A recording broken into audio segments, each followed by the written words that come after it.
Star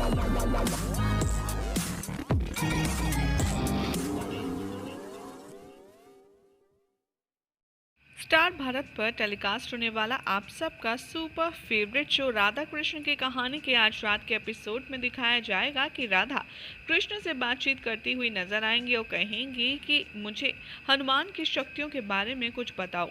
तभी कृष्ण उनका वर्णन करते हुए कहेंगे कि उनकी शक्तियाँ असीमित हैं राधे। हनुमान को अष्ट सिद्धि और नौ निधि की प्राप्ति है। राधा ये सुनकर बहुत आश्चर्यचकित हो जाएंगे और कहेंगी लेकिन ये शक्तियाँ उन्हें दी किसने। तब श्री कृष्ण उनकी शक्तियों का बखान करते हुए कहेंगे कि उनके प्रभु राम की पत्नी सीता ने। राधा कहेंगी कि ये सब से होता क्या है, आखिर इन शक्तियों का मायना क्या है। तब श्री कृष्ण कहेंगे कि इसमें बहुत सारी शक्तियाँ आती हैं, जैसे कि बड़ा हो जाने का शक्ति, छोटा हो जाने की शक्ति, सबसे हल्का हो जाने की शक्ति, सबसे भारी हो जाने जैसी तमाम और भी कई खास शक्तियां हैं जो इन विधि के और इन हनुमान की क्वालिटीज़ के अंदर आती हैं। राधा ये सुनकर बहुत ज़्यादा घबरा जाती हैं और कहती हैं कि जब हनुमान के पास इतनी सारी शक्तियां हैं तो मुझे उनसे पराजित करने के लिए कुछ ना कुछ शक्तियाँ तो अर्जित करनी ही पड़ेंगी। कृष्ण राधा को समझाएंगे और कहेंगे कि ये शक्तियों का द्वंद्व नहीं है राधे, ये शक्ति का द्वंद्व है। राधा कहेंगी कि मैं उसे भक्ति से ही पराजित करूंगी और तब चैन की सांस लेंगे जब एक स्वर में पूरी द्वारिका श्री कृष्ण के नाम का जाप करेगी। उधर दिखाया जाएगा कि हनुमान बलराम दाऊ के साथ सूर्य नमस्कार कर रहे होते हैं, जिसे 5000 बार करना होता है।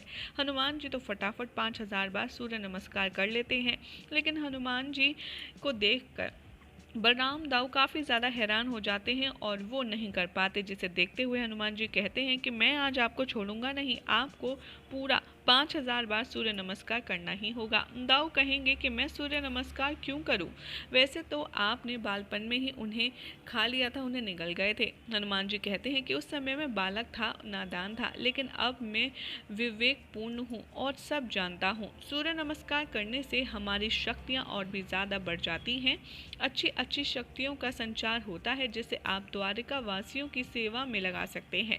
बलराम दाऊ देखते हुए कहेंगे कि लेकिन मैं तो प्रतिदिन व्यायाम करता हूँ अधिक से अधिक, तो फर्क क्या पड़ता है ये सूर्य नमस्कार करने से। हनुमान जी कहेंगे कि व्यायाम तो आपको करना ही पड़ेगा बलराम दाऊ कहेंगे कि ठीक है। थोड़ी देर वो व्यायाम करेंगे और फिर वो थक करके बैठ जाएंगे और कहेंगे कि बस अब और नहीं, अब मुझे भूख लगी है। हनुमान जी कहेंगे कि आप खीर खाएंगे क्या। बलराम दाऊ खीर का नाम सुनकर बहुत ज़्यादा एक्साइटेड हो जाएंगे और कहेंगे कि हाँ, मैं खीर खाऊंगा, खीर तो मुझे अत्यंत पसंद है। हनुमान कहेंगे कि अवश्य हम खीर खाएंगे, लेकिन उससे पहले आपको 2000 बार और सूर्य नमस्कार करना होगा, उससे पहले आपको खीर कतई नहीं मिलेगी। हनुमान जी कहेंगे कि लेकिन आपको ये व्यायाम कंप्लीट करना ही पड़ेगा। बलराम दाऊ कहेंगे कि लेकिन मैं कर रहा हूँ, तुम जब तक प्रबंध तो करो। हनुमान जी कहेंगे बलराम दाऊ को देख करके ठीक है, मैं खीर लेने जा रहा हूँ, तब तक आप बिना छल किए व्यायाम कीजिए। कृष्ण ये सब देखकर बहुत ज़्यादा खुश हो रहे होते हैं और कह रहे होते हैं कि एक शेर है तो दूसरा सवा शेर।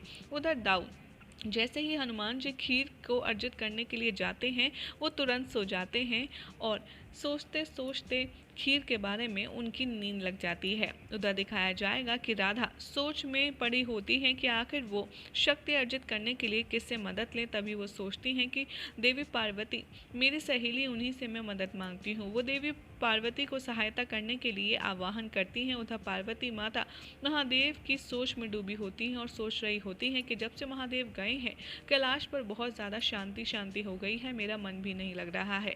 तभी उन्हें राधा के पुकारने की आवाज़ आती है। उन्हें पता चलता है कि पुकार रही है राधा मदद के लिए। वो सोचती हैं कि यहाँ पर महादेव तो है नहीं, इतने दिन मैं द्वारका में ही चली जाती हूँ, इससे मेरा मन भी लग जाएगा और राधा की मदद भी हो जाएगी। और तभी जैसे ही गौरी राधा के पास जाने वाली होती हैं, वहाँ महादेव की आवाज़ सुनाई देती है और कहती हैं कि देवी गौरी आप कहाँ जा रही हैं। अपने महादेव की आवाज़ सुनकर देवी गौरी इधर उधर देखती हैं और कहती हैं कि महादेव आप कहाँ हैं। तो यहाँ पर महादेव कहते हैं कि मैं तो यहीं हूँ, मन से मैं तुम्हारे पास हूँ। और तब देवी गौरी नीचे यानी कि राधा के पास जाने का विचार त्याग देती हैं। उधर श्री कृष्ण दाऊ के पास आएंगे, उन्हें जगाते हैं नींद से, लेकिन वो नहीं उठते। तभी श्री कृष्ण उनके पास कान पर जोर से चिल्लाएंगे, दाऊ खीर खा लीजिए। और दाऊ खीर का नाम सुनते ही जोर से उठ जाएंगे और कहेंगे, खीर कहाँ है कान्हा खीर। तभी कृष्ण कहेंगे कि मैं तो बस आपको जगाने के लिए बोल रहा था। तभी तो आपको अभी 2000 बार और सूर्य नमस्कार करना है, अपना व्यायाम पूर्ण करना है। दाऊ कहेंगे, लेकिन ये तुम्हें कैसे पता कि मुझे और व्यायाम करना है। तो यहाँ पर कृष्ण कहते हैं कि मुझसे कुछ नहीं छिप सकता, ना ही छिपा है। दाऊ कहेंगे हनुमान जी के बारे में बात करते हुए कि कान्हा, ये जो हनुमान है ये बहुत ही ज़्यादा शक्तिशाली है, इसीलिए हो सकता है हमारी राधा इससे परास्त हो जाए। इसके समक्ष मुझे तो बहुत ज़्यादा चिंता हो रही है। तुम जानते हो, वो कह रहा था कि राधा बहुत ही सुविचारों वाली है, वो समझ जाएंगी कि कौन सबसे बड़ा भक्त है। मैं इसे द्वंद्व नहीं करना चाहता हूँ। ये सुनकर कृष्ण कहते हैं कि अच्छा, ये कहा उन्होंने, ये तो काफ़ी चिंता का विषय है। हो सकता है क्या पता हमारी राधा के आगे हनुमान भी परास्त हो जाएं। कृष्ण यहाँ पर सीधा सोचते सोचते शिव मंदिर जाते हैं, जहाँ पर हनुमान जी महादेव की आराधना कर रहे होते हैं। वहाँ पर वो कहते हैं कि आप अपनी भक्ति को दिखाने के लिए क्या कर रहे हैं हनुमान। हनुमान कहेंगे कि भक्ति को सिद्ध करने वाली कोई चीज़ नहीं होती जिसके लिए मुझे कुछ करना पड़े। तभी उधर कहते हैं कि राधा बहुत ज़्यादा शुद्ध हैं, वो बहुत ही ज़्यादा पवित्र हैं।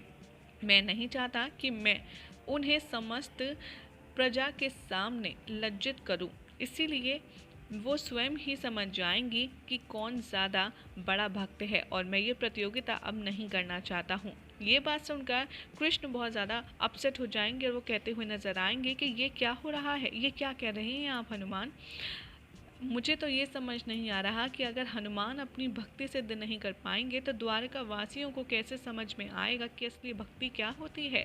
यह मन ही मन श्री कृष्ण कहते हैं कि अब तो मुझे ही कुछ करना पड़ेगा हनुमान को, ताकि लगे कि राधा की शक्तियाँ अधिक हैं और वो उसे बेचारी ना समझे बल्कि अपना प्रतिद्वंदी समझे।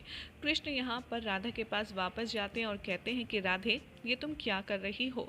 पार्वती देवी अभी नहीं आ सकती क्योंकि उनके ऊपर पूर्ण कैलाश का भार है, वहाँ पर महादेव भी नहीं है, इसलिए वो तुम्हारी पुकार सुनकर तुम्हारे साथ दर्शन देने समक्ष नहीं आ सकती। राधा कहती है कि अच्छा, तुम्हें कैसे पता कि महादेव कैलाश में नहीं है और वो नहीं आएंगी। कृष्ण कहेंगे कि मैंने तो तुमसे पहले भी कहा था और तुम्हें पहले भी बताया था कि मेरा और महादेव का सीधा संपर्क है, वो मेरे आराध्य हैं और मैं उनका।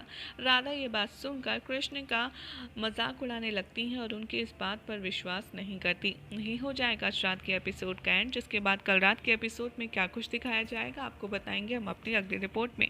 अगर आपको इंटरेस्टिंग अपडेट पसंद आई तो इस वीडियो को लाइक शेयर करके हमारे चैनल को सब्सक्राइब ज़रूर करें।